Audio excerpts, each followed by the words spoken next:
Season 2, Episode 5 of Are You Afraid of the Dark? The Tale of the Dream Machine, which might make you think that this is going to be a really out there dream episode where things make absolutely no sense, like we got in the Land of the Nod episode. But actually, I'm going to retitle this episode. This is not Tale of the Dream Machine. This is Tale of the Haunted Typewriter. Yes, this episode is about a typewriter that a kid uses, and whatever he types into that typewriter, people will dream it. So kind of a cross between Nightmare on Elm Street and Word Processor of the Gods, which we covered on Tales from the Dark Side. And this is a story technically told by Kiki, so you know we're going to get a diverse cast, but Kiki has laryngitis. So Gary, the leader, reasserting himself as the leader, just in case you forgot, actually tells the story for Kiki by reading what she wrote on a piece of paper. I'm glad that they're still taking the time to do some type of intro that's unique, rather than just having the kids gather around the campfire and start the story immediately. Whether it's Kristen dressing up in some different uniform, or the kids playing pranks on each other to lead you into the story. Having this small setup really does help, though I don't think this is one of the better ones. She just has laryngitis. No one's in any costumes or scaring anybody. Not yet, at least. So Gary starts the story, and the main character is named Sean Hackett, who wants to be a writer. And he's in love with this girl named Jennifer Johnson, who just sees him as a friend. He's been put in the friend zone. So on his free time, he uses his typewriter. Maybe they thought having an antique typewriter would be a little spookier than a computer. Because, come on, this is 1993. Doom had just come out. Why are they not playing Doom? And he begins writing stories that he learns actually come true in real life. And we get an anthology show within an anthology show. We get 3 different dream sequences. Sean Hackett is played by Michael Hong. He only has 6 acting credits, his last one being in 2001, the TV movie The Defectors. He was also in Silent Witness, What a Child Saw. The love of his life, Jennifer, is played by Nicole Lynn, who was in 65 episodes of Student Bodies, which looks to be a Saved by the Bell ripoff series. And she's still acting to this day. It's always good to see where their careers go and who sticks with it. And Nicole Lynn did. He was just recently in the TV series Countdown in 2025. Sean and his parents have just moved into a new house, and he and his friend Billy begin exploring this new house and go upstairs, find that there's a little secret room with a danger sign posted on it, warning them of, well, something.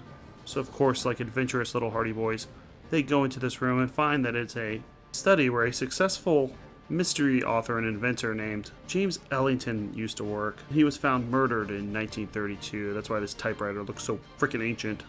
But it's imbued with powers. So Sean, being a bit of a writer himself, begins to use his typewriter. The first dream we get is one called the Halloween Dance. Now this is him envisioning himself going to this Halloween dance that his school is going to have with the love of his life, Jennifer, and they're dancing around, and they're getting close and smoochy, and then all of a sudden he turns into a vampire. Now, one flaw of this episode is Sean is in control of the stories. There's no indication that this typewriter is twisting the stories. He writes a good ending and the typewriter changes it. That doesn't seem to be happening. He's writing stuff that has negative endings, which does make me think, why does he keep doing this? But at this point, he doesn't know that the stories that he writes, people will dream them. So he writes a story about the Halloween dance. Well, guess what? The girl he wants to be with, Jennifer, has that dream. And because it has a bad ending of him biting her, she wakes up and is scared. This is not a good way to win a girl over, is to use a magic typewriter to give her bad dreams that makes her scared of you. He then writes another story called Trapped about his friend Billy, who's in a graveyard searching for the grave of Blind Paul. And he finds the grave of Blind Paul, but wow, it's empty. And then he turns around and, assumingly Blind Paul, pushes him into this grave and starts burying him alive. This is one of the more mature episodes. Not only are the kids in high school, they all seem to be around 15 years old, but there's actually some decent scares in here. You rarely see in Are You Afraid of the Dark a kid getting buried alive. Now he wakes up at the last moment before he is actually killed, but still pretty effective. After Billy tells him about this dream he has, and Sean knows that he wrote this in the typewriter, he now knows this typewriter is imbued with magical powers. And this is an episode where the first part is really good, and then it loses traction a bit. I would give this episode around a 7, but really the first part is an 8 or a 9. I think it's great. But it's like they didn't exactly know where the story was going. It's a good idea, hitting on something like Nightmare on Elm Street, which is always, I think, the scariest of the 80s slashers. The idea of Freddy Krueger coming into your dreams and killing you is terrifying because it makes you not want to go to sleep. That's exactly what this one's doing too. They don't want to go to sleep. So they have this teacher that called Miss Dodds, who is supposed to be really fat and gross. I think that's what they're going for here. She's really not. I think there's a bit of humor. It doesn't really hit. They constantly show her eating donuts. This isn't really that funny. But she begins to read one of his stories out loud as she's grading his papers, and since he now knows that this typewriter, the stories can come true in people's dreams, he has to stop it. And he stops it the way you think that he would stop it, by just kind of writing a paragraph like, and it ends happily. So it really does trail off towards the end. I think it would be better if maybe he wrote a story and then the typewriter changed the ending into something bad, like a Bedazzled situation. But it seems like he's writing these bad endings, like it's his fault. And the ending's a bit dramatic, but I still think it's a good episode. And it actually has a very talented director who directed the 1997 Power Rangers movie Turbo, which I remember loving. If I watched it again, would I love it? I have no idea. But good on you, David Winning. You've really been a part of millions of kids' nostalgia with Power Rangers. And he also directed 10 episodes of Are You Afraid of the Dark.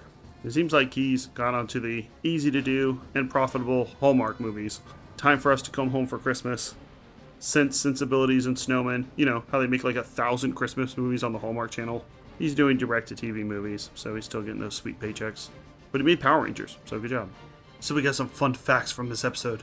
This episode features the first on-screen kiss between characters. Oh, I think it's during the Halloween dance scene. And at the bottom, the last fun fact, 4 years after this aired, Ross Hall, who played Gary, who told this episode, well, he read the episode from Kiki, co-starred with Nicole Lynn as friends, Chris Shepard and Emily Roberts in the TV show Student Bodies. I have to check out this show. Seems like a lot of the Are You Afraid of the Dark cast stars in that series. Next up in a few days is episode 6, The Tale of the Dark Dragon, where a kid goes into a magic shop, maybe the one owned by Gary's dad, gets a potion to become more popular, and then he starts the band Nada Surf. Check out our playlist for the other series that we've covered. We finished Monsters, Fear Itself, almost done with Tales from the Dark Side. Also doing Black Mirror, Mystery Science Theater 3000, and we just started The Twilight Zone. Thanks a lot.